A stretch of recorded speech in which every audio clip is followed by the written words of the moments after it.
सत्य काय आहे? ट्रेंड की अफवा?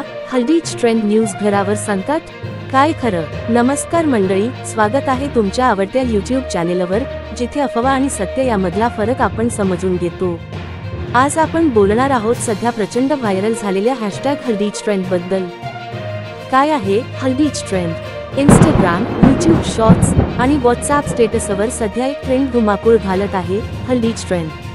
लाखो लोक आपल्या घरात हळद, लिंबू आणि नारळ ठेवून काही विशेष प्रयोग करत आहेत, असं सोशल मीडियावर दिसतंय। काही जण म्हणतायत की हे घरातल्या नकारात्मक ऊर्जेचा नाश करतं, काही म्हणतायत की यामुळे आर्थिक संकट टळतं। मात्र यामागचं खरं शास्त्र काय? आणि संकट ही अफवा आहे का सत्य? संकट हे शब्द कुठून आले? एका प्रसिद्ध इंस्टाग्राम क्रिएटरने आपल्या व्हिडिओत सांगितलं, जर योग्य प्रकारे हळदीचा वापर न केल्यास घरावर संकट येऊ शकतं। यावरून एक अफवा पसरली की हल्दीच ट्रेंड चुकीचा केल्यास तुमचं घर संकटात येईल।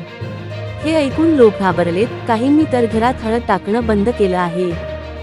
हळदीचं धार्मिक आणि वैज्ञानिक महत्त्व। मित्रांनो, हळद ही भारतीय संस्कृतीत फार पुरातन काळापासून शुभ आणि औषधी मानली गेली आहे। लग्न समारंभात हळदीचं महत्त्व आहे।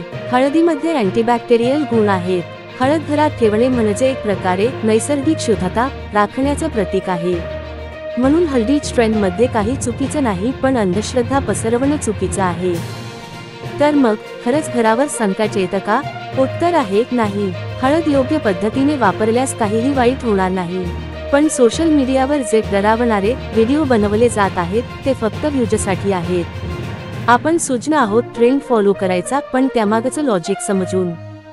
बचाव कसा करावा? 1. कोणतीही गोष्ट अंधपणे फॉलो करू नका। 2. हळदीसारख्या गोष्टींचा धार्मिक आणि वैज्ञानिक अर्थ समजून घ्या। 3. अफवांपासून सावध राहा, ब्रेकिंग टायटल बघून लगेच विश्वास ठेवू नका। 4. व्हेरीफाईड माहिती मिळवण्यासाठी विश्वासार्ह माध्यम वापरा, जसं की आपला चॅनल। तर मंडळी, हल्दीच ट्रेंडवर संकट नाही, पण आपल्या विचारांवर संकट नको। सत्य समजून घ्या, सोशल मीडिया वापरा पण बुद्धीने। व्हिडिओ आवडला असेल तर लाईक करा, शेअर करा आणि चॅनलला सबस्क्राईब करायला विसरू नका। तुमचं मत काय? हल्दीच ट्रेंड खरंच फायदेशीर आहे का? कमेंट्समध्ये नक्की सांगा।